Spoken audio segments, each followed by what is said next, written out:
Hi friends. இப்போ நம்ம வந்து ஒரு மேட்சோட ப்ரிவியூ பார்க்கலாம்னு வந்திருக்கோம். என்ன மேட்ச் பார்த்தீங்கன்னா ஆர்ஆர் vs டிசி. ஏன்னா தனியாக வந்திருக்கேன் பார்த்தீங்கன்னா பாய்ஸ் தான் கொஞ்சம் பிஸியாக இருந்தனால நான் மட்டும் தனியாக வந்திருக்கேன்.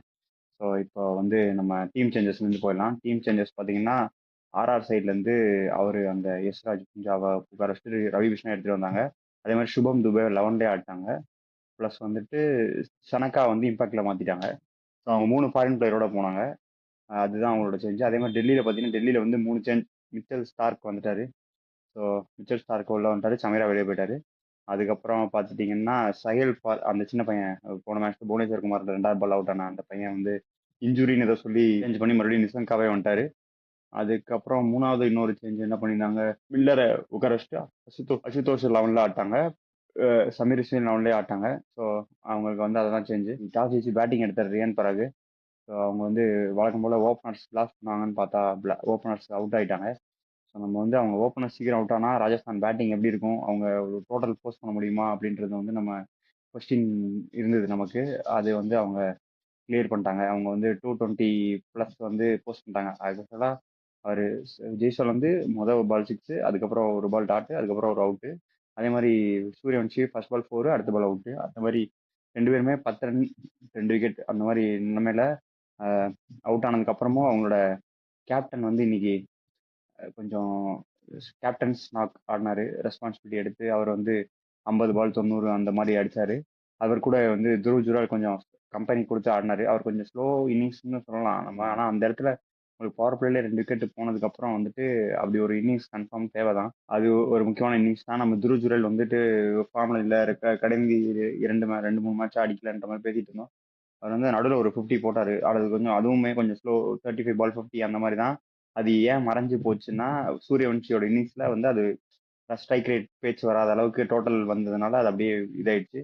பட் இந்த மேட்ச்சில் பொறுத்த வரைக்குமே அதே தான்.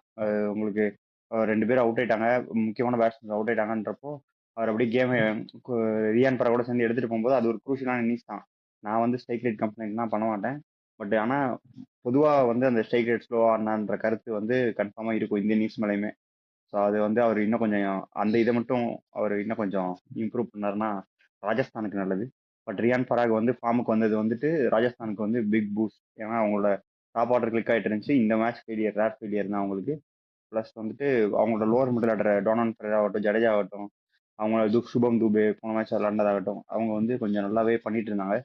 ஸோ வந்துட்டு அது ஒரு நல்லா போயிட்டு இருக்கப்போ அவங்க அந்த நம்பர் 4 நம்பர் 5 தான் ரன்ஸ் இல்லாமல் இருந்தது. அவங்க வந்து அது நம்பர் 5க்கு வந்து ஹெட் மேலே சேஞ்ச் பண்ணிட்டு ஷனக்கா இது எடுத்துட்டு வந்தாங்க. ஆனால் இன்னைக்கு மேட்ச்ல ஷனக்காவே எடுத்துட்டு வரல. அவங்க துஷார் தேஷ்பாண்டே எடுத்துட்டு வந்துட்டு பவர் பிளே இப்போ ஃபாரின் பிளேயர் வந்து 3 பேர் மட்டும் போதும்ன்ற மாதிரி விளையாடிட்டாங்க. 220+ போஸ்ட் பண்ணிட்டாங்க. அதாவது அவங்க கடந்த 3 மேட்சாக வந்து 220+ போஸ்ட் பண்ணுறாங்க.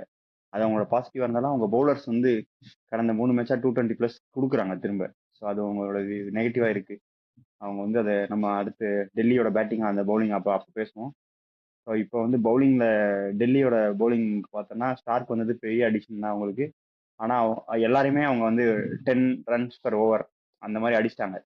ஸ்டார்க்கு 10 ரன்ஸ் per ஓவர் அந்த மாதிரி கொடுத்தாரு. ஜேமிசன் அதே தான், அக்ஷர் பட்டேல் அதே தான், உங்களுக்கு குல்தீப் யாதவ் அதே தான். ஆனால் அவங்களுக்கு அந்த 220 எப்படி போச்சுன்னா ஒரு நடராஜன் ஒரு 14 ரன்ஸ் கொஞ்சம் அதிகமாக கொடுத்தது. ப்ளஸ் அந்த 10 ரன்ஸ் per ஓவர்னா கரெக்டாக எக்ஸாக்டாக 10 ரன்ஸ் இல்லை, அந்த 42 44 அந்த மாதிரி எல்லாரும் ஓவரில் அடிக்க போய் இவர் ஓவரில் ஒரு 14 ரன் 54 4 ஓவருக்கு.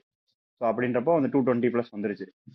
220+ வந்து இப்போ வந்து சேஃப் ஸ்கோரா அப்படின்ற மாதிரி இப்போ சேஸ் பண்ணிருக்காங்க எல்லா டீமும். ஏன்னா அவங்க எஸ்ஆர்ஹெச் ஒரு சேஸ் பார்த்தீங்க, பஞ்சாப் ஒரு சேஸ் பண்ணிட்டாங்க 260 240 அப்படின்றப்போ இது 220 வந்து நிறைய டீம் வந்து முன்னாடி நம்ம 200 180 சேஸ் மாதிரி 220 சேஸ் எடுத்துட்டு போய் சேஸ் பண்றாங்க. அது வந்து இந்த ஐபிஎல் பொறுத்த வரைக்கும் 220ன்றதுமே ஒரு சேஃப் ஸ்கோர் மாதிரி தெரியல. நீங்க வந்து ஆர்ச்சர், பர்கர், ரவி பிஷ்னாய், ஜடேஜா இந்த மாதிரி பவுலிங் லைன் அப் எதிர்க்கவே கொஞ்சம் சேஃப் ஸ்கோர் மாதிரி தெரியல. அதுக்கு வந்து நம்ம முக்கிய கிரெடிட்ஸ் வந்து டெல்லியோட பேட்டர்ஸ்க்கு கொடுக்கணும். யாரெல்லாம் பார்த்தீங்கன்னா நிசங்கா சூப்பராக ஓப்பன் பண்ணார் அவங்களுக்கு. அவர் ஒரு பிரேக், அதாவது நம்ம எப்பயுமே சொல்றது தான், ஒரு பிளேயர் வந்து கொஞ்சம் மேலே கீழே ஆடிட்டு இருக்காரு, அதாவது ரெகுலராக கரெக்டாக அந்த ஃபார்ம் இல்லை அப்படின்றப்போ ஒரு பிரேக் கொடுத்தீங்கன்னா அந்த பிளேயர் வந்து திரும்ப பிரேக்குக்கு அப்புறம் அவரோட அசஸ்மெண்ட் வந்து கரெக்ட் பண்ணுறதுக்கு வந்து நிறைய சான்ஸ் இருக்கு. ஸோ நீங்கள் இவரு கூட பார்த்தீங்கன்னா ஒரு பிரேக் கொடுத்தாங்க யாருக்கு, வருண் சக்கரவர்த்திக்கு கேகேஆர்ல. அவர் வந்து திரும்ப சூப்பராக போட்டுருக்காரு இப்போ. அதே மாதிரி நிசங்காக்கு ஒரு மேட்ச் பிரேக் கொடுத்து திரும்ப இப்போ எடுத்துட்டு வந்ததுக்கப்புறம் அவர் பிளாஸ்ட் பண்ணிட்டாரு. 33 பால் 62, பவர் பிளேலேயே 50 அடிச்சிட்டாரு. நம்ம வந்து அன்னைக்கே பேசிட்டு இருந்தோம், பவர் பிளேல 50 அடிக்கிறதுன்றது நிறைய பேர் பண்றது இல்லை. 6 ஓவரில் மொத்த டீமா அடிக்கிறாங்க. பட் சிங்கிள் பிளேயரே 50 அடிக்கிறாருன்றப்போ உங்களுக்கு நான் ரொம்ப ரொம்ப பாசிட்டிவ் தான் அந்த டீமுக்கு. கூட கேஎல் ராகுலுமே சூப்பர் இன்னிங்ஸ் இன்னைக்கு. திரும்ப ஆரஞ்சு தொப்பியை தலையில மாட்டிட்டாரு. யோகி வந்து ரொம்ப ஹாப்பியா இருப்பாரு. நம்ம வந்து அப்புறமா அவர் வரும்போது அதை பத்தி பேசிக்கலாம். ஸோ ஆரஞ்சு கேப்டன் மட்டும் அவருமே ஒரு நல்ல innings, 70 run, 70 odd runs off 40 balls, அந்த மாதிரி டீசென்ட் 180 ஸ்ட்ரைக் ரேட்டு. ஓகே தான். உங்களுக்கு 220 சேஸ் பண்ணும்போது 180 ஸ்ட்ரைக் ரேட்ல ஆடு 70 ரன் ஆடுறாருன்னா உங்களுக்கு முக்காசி ரன்னு அது ரெக்கார்ட் ரன் ரேட்டுக்கு மேலே அடிக்கிறாருன்னு அர்த்தம். ஸோ அது ஓகே தான் உங்களுக்கு. அதே மாதிரி தான் நிஷங்காவுமே உங்களுக்கு கிட்டத்தட்ட 200 ஸ்ட்ரைக் ரேட்ன்றப்போ அவங்க ரெண்டு பேரும் சேர்ந்தே ஒரு 220 130 ரன்னுக்கு மேலே அடிச்சிட்டாங்க. முக்காவாசி அதாவது 60% ரன்ஸ் அடிச்சிட்டாங்க கிட்டத்தட்ட. ரெக்கார்ட் ரன் ரேட்டுக்கு தேவையான ரன் ரேட்டுக்கு மேலே அடிச்சிட்டாங்க.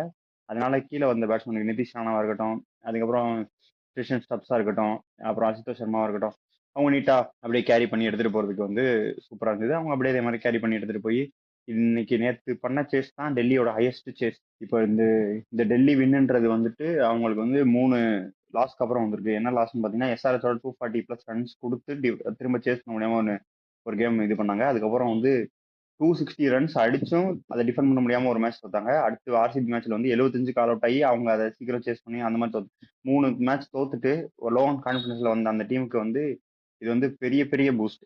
நீங்க பாத்தீங்கன்னா அவங்க வந்து 220 திரும்ப சேஸ் அதாவது ஹையஸ்ட் ரெக்கார்ட் ரன் சேஸ் பண்ணிருக்காங்க அவங்களோட பிரான்ச்சைஸ்க்கு இது.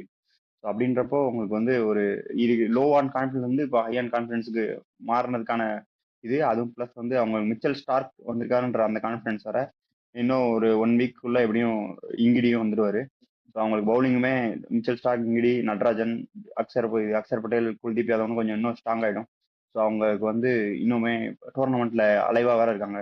ஸோ அந்த 4th பிளேஸ்க்கு சண்டை போடுற டீமாக தான் இன்னும் இருக்காங்க. இந்த வின் வந்ததுக்கப்புறம் சொல்லலாம். ஏன்னா உங்களுக்கு பார்த்தீங்கன்னா டேபிள் இன்னும் க்ளோஸ் ஆயிடுச்சு. ஏன்னா டாப்ல இருக்க டீம் 12 பாயிண்ட்ஸ்ல தான் இருக்கு.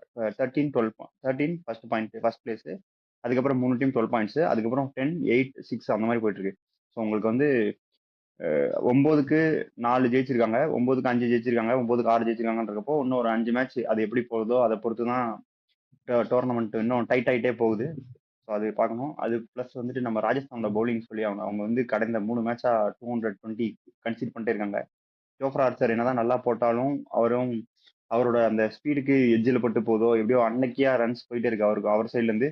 ப்ளஸ் அவருக்கு சப்போர்ட் பண்ற மாதிரி பர்கர் போட்டுட்டு இருந்தாரு. இப்போ அது பண்றது இல்லை அவரு. அவரை ஈஸியாக டேக் ஆன் பண்ணிடுறாங்க. அதுக்கப்புறம் பிரிஜேஷ் சர்மா, துஷார் தேஷ்பாண்டே தான் அவங்களோட pick of the bowler. 4 over 37 நம்ம போட்டாரு. அது பிளஸ் விக்கெட்ஸ் எடுத்திருந்தாரு. ஸோ அவரு தான் கொஞ்சம் நல்லா போட்டாரு. மீதி பேர்லாம் வந்து 3 ஓவருக்கு 36, 3 ஓவருக்கு 37 அந்த மாதிரி போட்டாங்க. பிளஸ் வந்துட்டு பிஷ்னாய் வந்து 2 ஓவருக்கு 28 அவரு புஞ்சாவை ரீப்ளேஸ் பண்ணி வந்தாரு. பட் அவர் வந்து ஃபர்ஸ்ட் ஒரு 3-4 மேட்ச் போட்ட மாதிரி இப்போ எஃபெக்டிவா அதுக்கு அடுத்து போடாதனால ஒரு மேட்ச் அவரை மாத்தி புஞ்சாவை விளையாடி பார்த்தாங்க. திரும்ப இந்த பிச்சில் வந்து ஃபிளாட்டா போடுற பவுலர் வேணுன்றக்காண்டி இவர் எடுத்துட்டு வந்தாங்க. ஆனா அவரை வந்து டேக் ஆன் பண்ணிட்டாங்க ஈஸியா. ராகுல் வந்து ஒரே ஓவரில் 20 ரன் டேக் ஆன் பண்ணிட்டாரு. ராகுல் மாதிரி ஒரு பேட்ஸ்மேனுக்கு நீங்க வந்து கொஞ்சம் பார்த்து போடாட்டி டேக் ஆன் பண்ண ஈஸியா. ஸோ அதுக்கு அன்னைக்கு தான் 2 ஓவர் 28 ரன்ஸ். அதே மாதிரி ஜடேஜாவுமே 3 ஓவர்ஸ் போட்டு 30+ ரன்ஸ் கொடுத்துட்டாருன்னு நினைக்கிறேன். ஸோ அவங்களுக்கு வந்து இன்னைக்கு ஒரு என்ன சொல்றது, சூரியவன்ஷி, ஜெய்ஸ்வால் கிளிக் ஆகாது ப்ளஸ் பவுலிங் வந்து தொடர்ந்து 3 மேட்சா இது பண்றது வந்து உங்களுக்கு கொஞ்சம் டிராபேக்காக தான் இருக்கும். சூரியவன்ஷிக்கு வந்து ஒரு மாதிரி யார்க்கரா போடுறாங்க. ஏன்னா போன மேட்ச் பார்த்தீங்கன்னாலுமே அவர் அர்ஷ்தீப் வந்து முதல் 2 பால் வந்து யார்க்கர் ட்ரை பண்ணாரு. ஸோ இன்னைக்குமே வந்தோடனே ஜேமிசனுமே எல்லா பாலுமே யார்க்கர் லென்த் தான் போடணுன்ற மாதிரி தான் வந்து போட்டாரு. ஸோ அது ஒரு நல்ல ஸ்விங். அது புது பால்ல கொஞ்சம் ஸ்விங் இருந்தப்போ இன்ஸ்விங் யாக்கர் ஆகி, அதாவது அவருக்கு இன்ஸ்விங், அது அவர் ஜேமிசனை பொறுத்த வரைக்கும் அது அவுட் ஸ்விங் யாக்கர். ஸோ அது கரெக்டாக விழுந்த உடனே அவரால் கரெக்டாக பேட்டை ஜாம் பண்ணி இது பாலை நிறுத்த முடியல. ஜாம் பண்ணி அது கரெக்டாக கேப்ல போய் போல்ட் ஆயிடுச்சு. ஸோ அதுவுமே ஒரு ரேர் பிளேயர் தான். வைபவ் சூரியவன்ஷிக்கு திரும்ப கம்பேக் கொடுப்பாரு அடுத்த மேட்ச்ல அப்படின்னு நம்ம எதிர்பார்க்குறோம். அதுவும் இல்லாமல் ஜேமிசன் வந்து கத்துக்கு அவருக்கு வந்து ஒரு டிமெரிட் பாயிண்ட் வேற போட்டு விட்டுருக்காங்க. ஸோ இது மே 17 திரும்ப டிசி vs ஆர்ஆர் இருக்கு. ஸோ அந்த அந்த மேட்ச்ல சூரியவன்ஷி ஆடுறப்போ உங்களுக்கு திரும்ப ஜேமிசன் இருந்தாருன்னா அது ஒரு மேட்ச் அப்பா நம்ம பார்க்கலாம். ஏன்னா அவர் பிரஃபுல் இங்கே அவுட் ஆனாரு. அது எஸ்ஆர்எஸ் மேட்ச்ல திரும்ப அந்த ரிவர்ஸ் வரப்போ பிரஃபுல் இங்கே ஒரே ஓவரில் 25 ரன் அடிச்சாரு. ஸோ அந்த மேட்சப் வந்து நல்லா இருக்கும். ஆனால் அப்போ அவர் ஆடுவாங்களான்னு தெரியல. அதுக்குள்ள லுங்கிங்கிடி வந்தாருன்னா அவரை ரீப்ளேஸ் பண்ணிடுவாங்க. ஸோ அது பார்க்கலாம் என்ன நடக்குதுன்ட்டு. பாயிண்ட்ஸ் டேபிள் கொஞ்சம் டைட்டன் ஆயிருக்கு. இன்னும் மேலே இருக்க டீம் தோத்து கீழே இருக்க டீமும் கொஞ்சம் புஷ் பண்ணி வராங்க. ஸோ அது இன்னும் டோர்னமெண்ட்டுக்கு நல்லது. ப்ளஸ் வந்துட்டு ஆரஞ்ச் கேப் ராகுல்கிட்ட போயிடுச்சு. பர்பிள் கேப் இன்னும் புவனேஸ்வர் குமார் தான் இருக்கு. ஜோஃப்ரா ஆர்ச்சர் ஒரு படி வந்து புவனேஸ்வர் குமாருக்கு அடுத்த படியா இருக்காரு. ஸோ ப்ரிடிக்ஷனில் வந்துட்டு வெங்கட் தவிர நாங்கள் எல்லாரும் ஆர்ஆர்னு சொல்லியிருந்தோம். எங்களுக்குலாம் ஒரு தோல்வி, வெங்கட்டுக்கு ஒரு பாயிண்ட் கிடைச்சிருக்கு. ஸோ அவ்வளோதான் இந்த மேட்ச் பொறுத்த வரைக்கும் அவ்வளோதான். ஆர்ஆர் வந்து இன்னும் ஜெய்ப்பூரில் வந்து தொடர்ந்து 4 லாஸ் பண்ணியிருக்காங்க. ஸோ அவங்க வந்து அவங்களோட ஹோம் அட்வான்டேஜ் யூஸ் பண்ணுறதுக்கு கொஞ்சம் மிஸ் பண்ணுறாங்க. அதை அவங்க கரெக்ட் பண்ணணும். அடுத்தடுத்த மேட்ச்சில் பண்ணுவாங்கன்னு நினைக்கிறேன். பார்ப்போம் என்ன பண்ணுறாங்கன்ட்டு. டெல்லி வந்து ஜெயிச்சுட்டு ஒரு லோன் கான்ஃபிடன்ஸ்லேருந்து இப்போ கான்ஃபிடன்ஸ் வந்தப்போ டோர்னமெண்ட்டுக்கு நல்லது, ஒரு டீம் வந்து திரும்ப வருதுன்றப்போ இந்த வீடியோ முடிச்சுக்கிறேன். நெக்ஸ்ட் இன்னொரு மேட்ச் ப்ரிவியூவில் உங்களை சந்திக்கிறேன். அதுவரை பை பை ஃப்ரம் ஹாரி.